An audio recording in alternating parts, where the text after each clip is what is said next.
675 pass పుస్తకాలు వచ్చినాయి.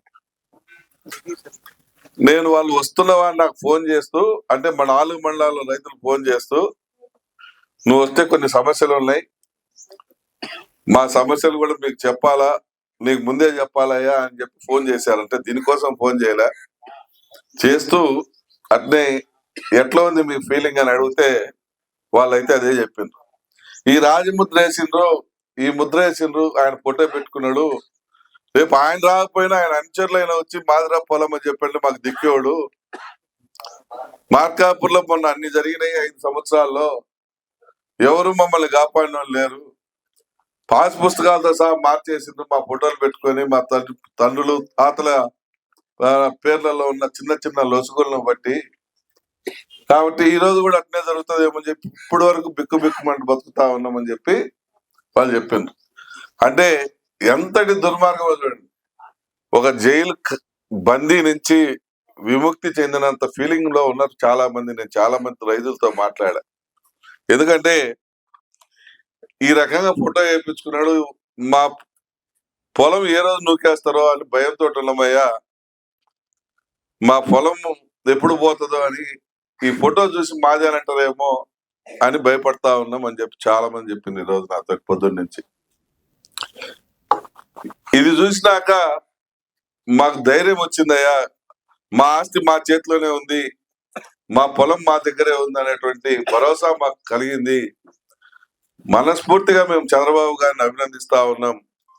మేము తప్పకుండా ఆయన రుణం తీర్చుకోవాలా, ఇంత పెద్ద కార్యక్రమం చేసి పెడుతున్నటువంటి ఆ పెద్ద ఆయనకి మేము అండగా ఉండాలని చెప్పి మాట్లాడారు. ఈ రోజు ఒక 2-3 రైతులు నాతో ఫోన్ లో, అంటే మా ఊరికి వస్తున్నావా అని చెప్పి నాకు ఈ రోజు 4 మండలాల నుంచి ఫోన్లు చేశారు.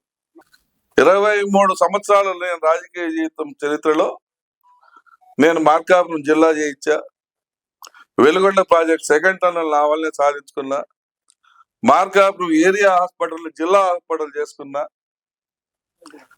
ఈ ఊర్లో ఈ నియోజకవర్గంలో ఉన్నటువంటి త్రాగునీటి సమస్య మొత్తం కూడా 50% లేకుండా చేసుకున్నా, దగ్గర 117 కిలోమీటర్ల సిమెంట్ రోడ్లు నా సొంతంగా నేను వేయించుకున్నా, కష్టపడి తెచ్చిన నిధులు, అదేదో ఊరికే కాదు, నేను కష్టపడి నిధులు తెచ్చిన, ఆ నిధులు పెట్టి రోడ్లకు ఖర్చు పెట్టిన. లేదంటే నేను అదే ఆ పొలాలకు రోడ్లు ఈ పొలాలకు రోడ్లు అనుకుంటే ఒక కార్యకర్త ఒక నాయకుడు ఒకళ్ళు ఇద్దరు బతుకుతారు, తింటారు, ఊరు బాగుపడలేదు కదా. నేను ఆ డబ్బులు అడ్డు పెట్టకుండా ఊరు కోసం కష్టపెట్టిన. ఏ రోడ్డు మీద తిరిగినా నారాయణ రెడ్డి గుర్తు రావాలని రోడ్లు వేయించిన.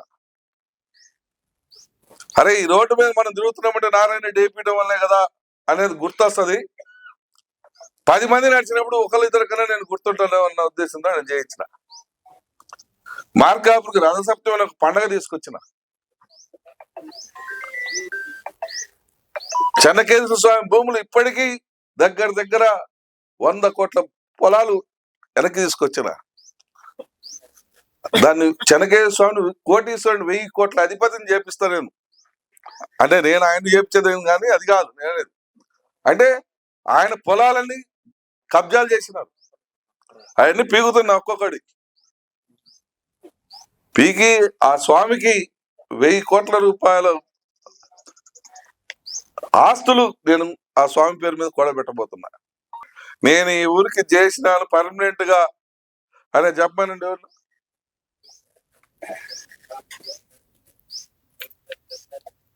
ఆ రకమైనటువంటి సార్థకత అనేది నాకు కావాలనుకున్నా నేను తెచ్చుకుంటున్నా. దానికి మీరందరూ ఆశీస్సులు ఇస్తే ఇంకా చేస్తా. ఇప్పుడు జిల్లా ఐటమే కాదు, ఇప్పుడు మార్కాపురం ఏ రకంగా అభివృద్ధి చేయాలని ఆలోచన చేస్తుంది. ఈ ఏ రకంగా అనేది అభివృద్ధి అంటూ జరిగిందంటే నేను నా ఆలోచన సరళ ప్రకారం 10 ఏళ్లలో ఈ మార్కాపుర్ని ఎవరు కూడా పట్టలేరు, ఇంత అభివృద్ధి చూడలేరు. వెలుగొండను కూడా ఎట్టి పరిస్థితుల్లో పూర్తి చేపిస్తా, మన పొలాల్లో నీళ్ళు వచ్చినట్టు చేపిస్తా. చూడండి 10 ఏళ్ల తర్వాత మన పొలాలు, మన భూములు, మన పల్లెలు ఏ రకంగా ఉంటాయి కూడా చూడండి. నేను మా ముస్లింలందరూ చెప్తున్నా, 10 ఏళ్ళు బతకండి, గట్టిగా నిలబడి 10 ఏళ్ళు బతకండి. మీరు ఈ యొక్క ప్రాంతాన్ని కల్లారా చూసి చనిపోదాం. నేను కూడా పోతా మీతో పాటు. నాకు 57 వచ్చిన, ఇంకా 67, అంతకన్నా ఎక్కువ బతకలేమో తెలియదు. మనము ఒక మంచి వాతావరణంలో మన గ్రామాల్ని ఒక మంచి హార్టికల్చర్ హబ్గా తయారు చేసుకుందాం. పండ్ల మొక్కలతోటి పెంచుకొని ఆ పండ్ల మీద మన పొలాలన్నీ కూడా పండ్ల తోటలతో నిండిపోయేలా తయారు చేసుకుందాం. హార్టికల్చర్ హబ్ అయింది మనకి తెలుసా.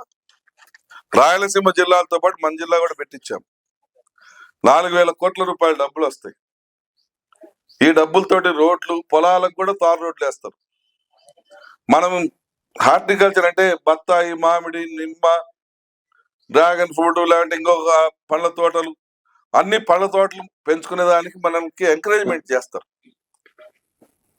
మనకు ఎంకరేజ్మెంట్ చేసి మనకు సబ్సిడీల రూపంలో లేదంటే ఇంకా ఇతరత్ర సాయం, ప్రభుత్వం సాయం అందించి ఆ పండ్ల తోటలు వేపించుకొని ఒక 2-3 సంవత్సరాలు పెంచుకునే దానికి కూడా మనకు డబ్బులు ఇస్తారు. పెంచిన తర్వాత ప్రతి సంవత్సరం మనకు ఆదాయం వచ్చి దానికి గిట్టుబాటు ధరలు కూడా వచ్చేటట్టు చేస్తారు. ఇది హార్టికల్చర్ హబ్ అంటే. చరిత్ర సృష్టించినోడు ఇప్పుడు ఆ చరిత్రని తిరగరాయబోతున్నాడు. అబద్ధాల గోడల్ని బద్దలు కొట్టి నిజాలను రాగా మీ ముందుంచబోతున్నాడు. నిజమైన వార్తల కోసం వెంటనే డౌన్లోడ్ చేసుకోండి రా యాప్ని.